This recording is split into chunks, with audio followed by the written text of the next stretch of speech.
Fire her! Fire that black maid immediately! Mr. Harrison hissed into his lapel mic, eyes darting nervously toward the Chinese billionaire approaching the lobby.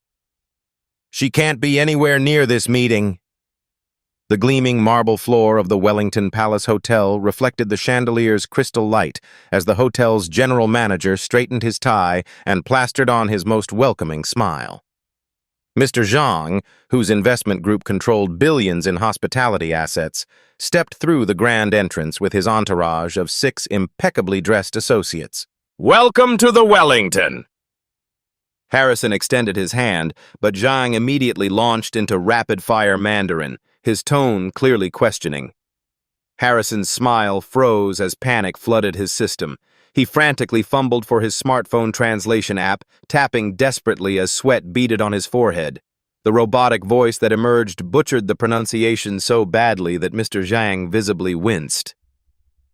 "I'm so sorry, Mr. Zhang, but I'm afraid none of our staff speak Mandarin," Harrison admitted, watching his career crumble before his eyes. The words hung in the air like a death sentence. The opulent lobby fell silent as Zhang's entourage exchanged knowing glances. Zhang's expression hardened, his fingers tightening around the leather briefcase rumored to contain contracts worth millions. Behind them, a black woman in a gray housekeeping uniform, the same maid Harrison had just ordered removed, quietly pushed her cleaning cart past the tense scene. Her eyes briefly met the billionaire's before looking away, her face revealing nothing. No one noticed her presence as the drama unfolded. No one could see the Harvard diploma and Beijing University master's degree hanging in her tiny apartment. And no one had any idea that in just a few hours, she would change everything. 3 hours earlier, the Wellington Palace Hotel had been a whirlwind of activity. The 5-star establishment, known for hosting dignitaries and celebrities, was preparing for perhaps its most important guest yet. "Mr. Zhang arrives at precisely 2 p.m., Harrison announced during the emergency staff meeting, pacing the employee break room with military precision. His investment group controls over 30 luxury properties worldwide, and he's considering adding the Wellington to his portfolio. He straightened his already impeccable tie. "This could mean international expansion for all of us." The department heads nodded eagerly. The head chef described the authentic Chinese delicacies being prepared. The maintenance supervisor confirmed the presidential suite's temperature was set to exactly 72 degrees. Mr. Zhang's preference according to his assistant's detailed instructions. The concierge had arranged VIP access to the city's most exclusive venues. "Remember," Harrison's voice dropped an octave, his eyes scanning each face. "Mr. Zhang's net worth exceeds the GDP of several small nations. One misstep, and we can kiss this opportunity goodbye." The front desk manager raised her hand tentatively. "Sir, I heard Mr. Zhang prefers conducting business in Mandarin. Should we arrange for a translator?" Harrison waved dismissively. "His assistant assured me Mr. Zhang speaks perfect English. Besides, we've updated our translation software on all hotel devices." He tapped his smartphone. Latest AI technology, practically human.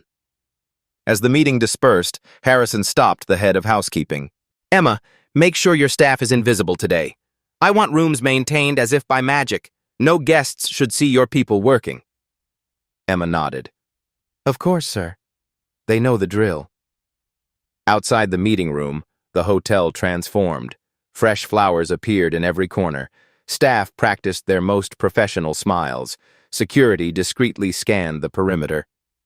The Wellington wasn't just a hotel today.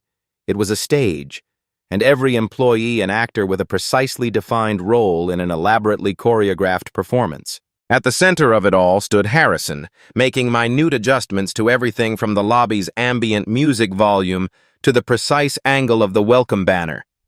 His 20-year rise from front desk clerk to general manager had been built on attention to such details. The Zhang meeting wasn't just about the hotel's future, it was about his own.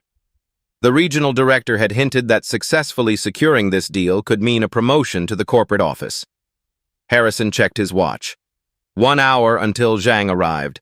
He straightened a slightly crooked painting and allowed himself a moment of satisfaction.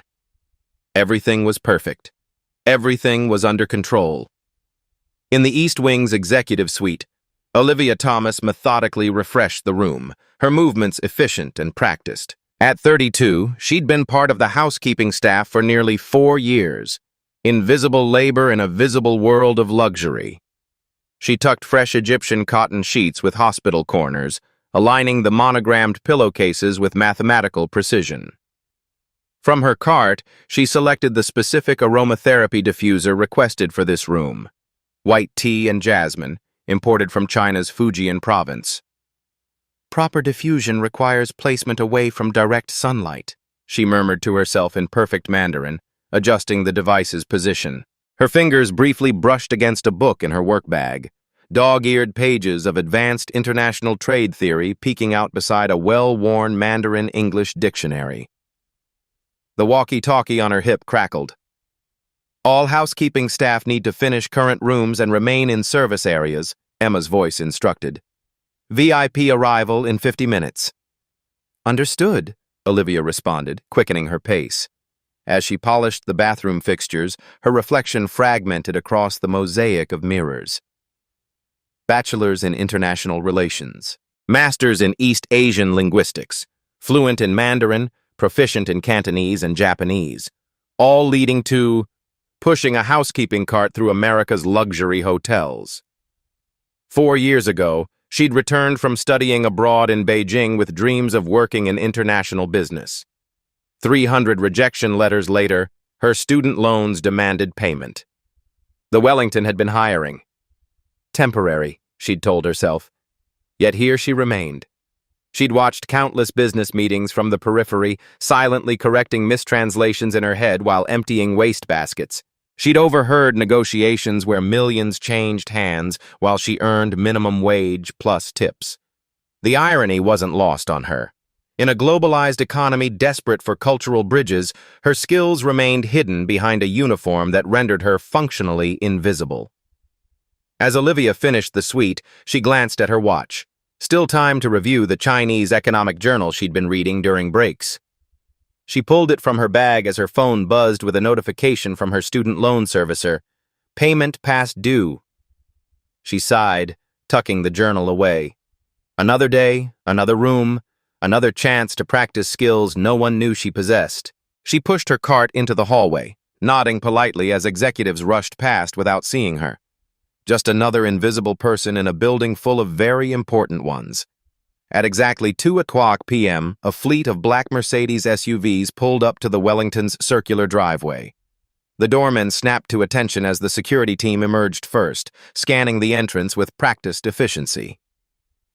Harrison stood at the front, surrounded by his executive team, all wearing their most welcoming smiles. The hotel lobby had been cleared of other guests, a testament to the importance of this arrival. When Mr. Zhang stepped from the second vehicle, the air seemed to electrify. Despite being in his 60s, he moved with the confidence of a much younger man. His charcoal suit was clearly bespoke, his red tie a splash of calculated power against the monochrome palette. Behind him followed 6 associates, each carrying identical leather portfolios. "Welcome to the Wellington Palace Hotel, Mr. Zhang." Harrison stepped forward with an extended hand. "We're honored by your presence." Zhang offered a curt nod and a brief handshake. Then, turning to his associates, he began speaking rapidly in Mandarin. The musical tones of the language filled the lobby as his team nodded and responded in kind. Harrison maintained his smile while panic flickered in his eyes. The conversation was clearly more extensive than simple pleasantries. He glanced at his smartphone, ready to deploy the translation app if necessary. One of Zhang's associates, a younger woman with sharp eyes, noticed Harrison's discomfort and spoke in accented English. "Mr. Zhang is expressing his initial impressions of your establishment. He appreciates the architecture." "Wonderful!" Harrison brightened. "Please let him know we've prepared the presidential suite according to his preferences, and our chef has created a special menu incorporating authentic Chinese cuisine." As the entourage moved toward the elevators, staff members appeared from seemingly nowhere to handle the luggage.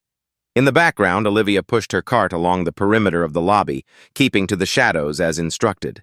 Her eyes followed the group, her ears picking up every word of the Mandarin conversation, including Mr. Zhang's actual comment. The decor is acceptable, but I'm concerned about their understanding of our needs. An hour later, Harrison led Mr. Zhang and his team on a tour of the hotel's premium facilities. They moved through the spa with its imported Japanese soaking tubs,